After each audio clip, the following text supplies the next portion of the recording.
Welcome to doctor NYR YouTube channel. आज से नया चैप्टर हम स्टार्ट करने वाले हैं। चैप्टर का नाम होता है cell as a unit of life. ये क्लास 11th की बायोलॉजी में आता है। Please take a screenshot.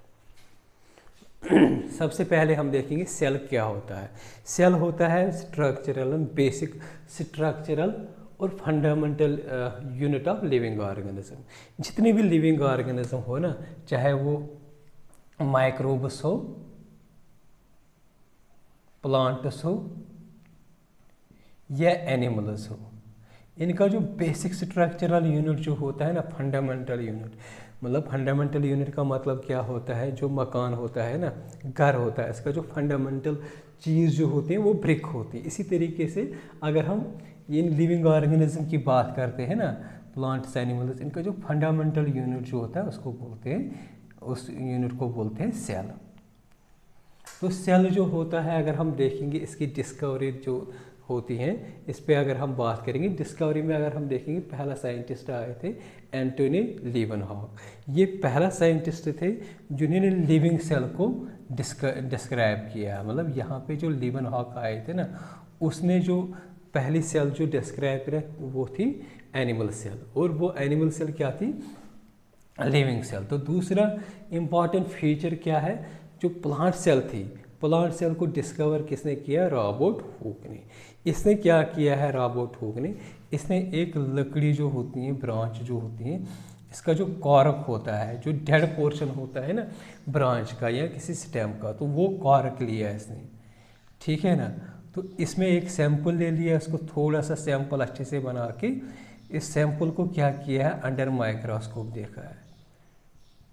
जब इसने अंडर माइक्रोस्कोप देखा है इसको, तो इसको ना माइक्रोस्कोप में बहुत ज़्यादा जो स्ट्रक्चर्स जो होते हैं, हेक्सागोनल स्ट्रक्चर्स दिखे, जो एक जो होता है ना हनीकॉम्ब, उसके जैसे दिखा। तो ये जो हनीकॉम्ब जो स्ट्रक्चर्स जो दिखे इसको माइक्रोस्कोप के अंदर, रॉबर्ट हुक को, इसने इसको क्या बोला है, ये सेल है। लेकिन अगर हम देखेंगे जो कॉर्क था ये डेड था, क्या था, डेड। इसीलिए हम देखेंगे जो रॉबर्ट हुक था उसने प्लांट सेल को डिस्कवर किया है, लेकिन वो डेड सेल थी, क्या थी, डेड सेल। और जो लीवनहॉक थे ना, वो उन्होंने एनिमल सेल को, लिविंग एनिमल सेल को डिस्कवर किया है।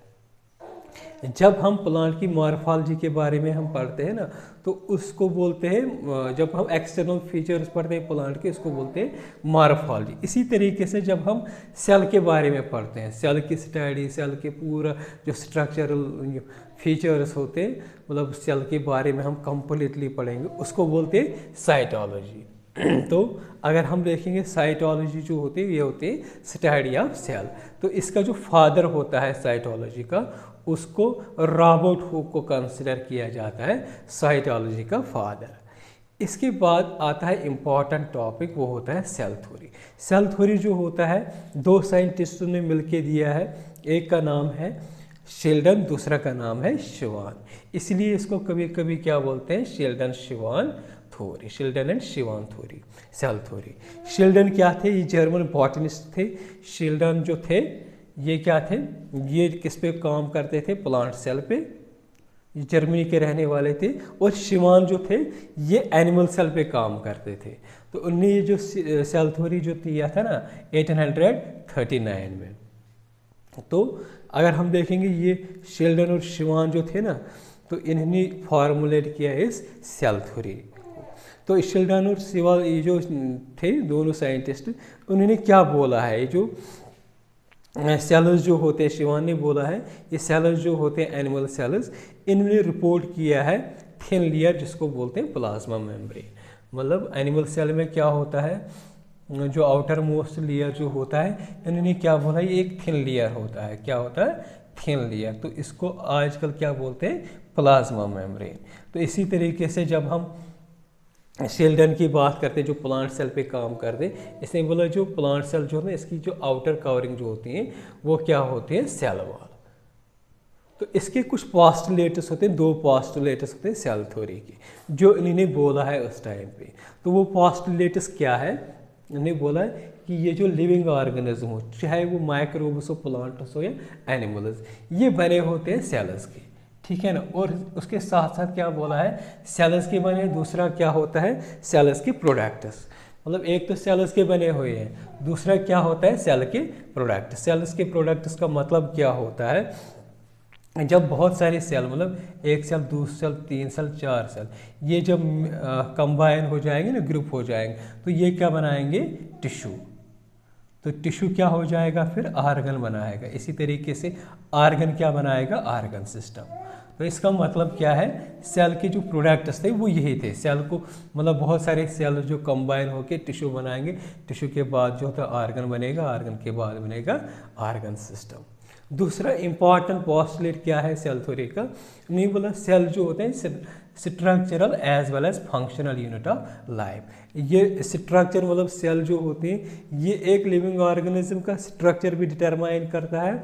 दूसरा जो होता है उसकी फंक्शन क्या होती है, जैसे हम देखते हैं ब्रेन सेल, ब्रेन में क्या होती है, ब्रेन में सिर्फ जो सेल होती है वो न्यूरॉन होती है, उसका स्ट्रक्चर अलग होता है और उसका फंक्शन भी अलग होता है, ठीक है ना। तो लेकिन अगर हम देखेंगे ना, ये सेल्स जो होते हैं, इनने क्या बोला है, दोनों साइंटिस्टों ने क्या बोला, सेल्स मतलब जो लिविंग ऑर्गेनिज्म होते हैं वो मेड मतलब बने होते हैं सेल्स के, और सेल्स के प्रोडक्ट्स, और सेल्स क्या होते हैं, structural functional unit of life. लेकिन ये जो सेल्स थे ये कहाँ से आए, इनका ऑरिजिन जो हो वो क्या है, वो उन्होंने नहीं बताया। ऑरिजिन इन्होंने सेल के बारे में नहीं डिस्क्राइब किया। लगभग 16 से 6 मतलब 20 ईयर्स के बाद एक और साइंटिस्ट आए थे, इनका नाम था रोल्डॉफ विर्चू। ये रोल्डॉफ विर्चू जो थे ना, इन्होंने क्या बोला, इन्होंने इस सेल थ्योरी को एक्सटेंड किया, थोड़ा इसको ऐड किया, क्योंकि यहाँ पे जो होता है सेल का ऑरिजिनेशन ऑरिजिन पता नहीं था, इसीलिए उसको थोड़ा एक्सटेंड कर दिया सेल थ्योरी को। तो उसको बोलते हैं एक्सटेंशन ऑफ सेल थ्योरी, या उसको बोलते हैं मॉडर्न सेल थ्योरी।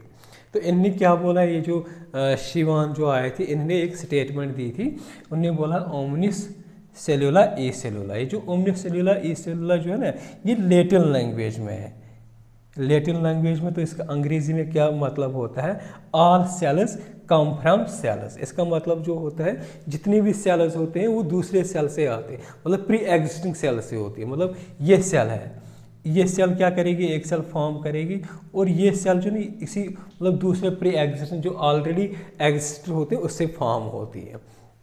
तो इसने इस तरीके से जो रोल्डॉफ विर्चू जो है ना, इसने ऑरिजिन मतलब सेल का ऑरिजिन दिया है। तो क्या बोला इसने, ओमनी सेलुलर ई सेलुलर, जितने भी सेल्स होते हैं वो उसके प्री एग्जिस्ट मतलब पहले ही बने हुए सेल, मतलब ये जो सेल है, अगर ये सेल ये है तो ये किससे बना है, इस सेल से, और ये सेल किससे बना है, इस सेल का ये हो गया प्री एग्जिस्टिंग सेल, इस सेल का ये वाला सेल हो गया प्री एग्जिस्टिंग सेल। इसके बाद देखेंगे जो एक्सेप्शनस, कुछ एक्सेप्शनस हैं इस सेल थ्योरी में, कुछ एक्सेप्शनस है। सबसे पहला इंपॉर्टेंट एक्सेप्शनस जो है ना वो है वायरसेस। अगर हम वायरसेस देखेंगे ना, वायरसेस डीएनए आरएनए, या तो आरएनए या डीएनए का बना होता है प्लस प्रोटीन। इसमें कोई भी जो होता है ना सेल होती है ना सेल ऑर्गेनेली होते हैं, सिर्फ इसमें या तो डीएनए होगा या तो आरएनए होगा प्लस प्रोटीन होगा। तो यहाँ पे तो सेल का कोई भी मेंशन नहीं होता है वायरसेस में। इस तरीके से हम देखेंगे सेल थ्योरी का जो है ना ये एक्सेप्शन है, ये यहाँ पे सेल थ्योरी फेल होते हैं। ये जो ऑर्गेनिज्म है ना ये तो बने नहीं होते fundamental unit of living organism, क्योंकि यहाँ पे बोलते हैं ऑल लिविंग ऑर्गेनिज्म। वायरसेस क्या होते हैं, लिविंग ऑर्गेनिज्म होते हैं, लेकिन क्या यहाँ पे जो है ना वो एक्ट नहीं करते। आरबीसीएस जो होते हैं ना, यहाँ आरबीसीएस या कुछ बैक्टीरिया सीयू ट्यूब्स जो होते हैं कम्प्लेक्स टिश्यू में हमने पढ़ा है एनाटॉमी में, तो वहाँ पे क्या होता है, इन चीज़ों में क्या होते हैं, ये सेल्स तो होते हैं लेकिन इनमें क्या होता है जो इनर मोस्ट जो पार्ट ऑर्गेनेली होते हैं जिसको बोलते हैं न्यूक्लियस, वो एब्सेंट होता है। जब न्यूक्लियस एब्सेंट होता है ना तो वो कैसे फंक्शन करेगा, वो कैसे मतलब एक लिविंग ऑर्गेनिज्म को पूरा फंडामेंटल यूनिट होगा। तो ये भी फिर ये भी कुछ एक्सेप्शनस होते हैं इस सेल थ्योरी के। अगर आप लोगों को हमारा ये वीडियो अच्छा लगा होगा प्लीज़ इस चैनल को सब्सक्राइब कर दीजिएगा, वीडियो को लाइक एंड शेयर कर दीजिएगा। Thank you very much.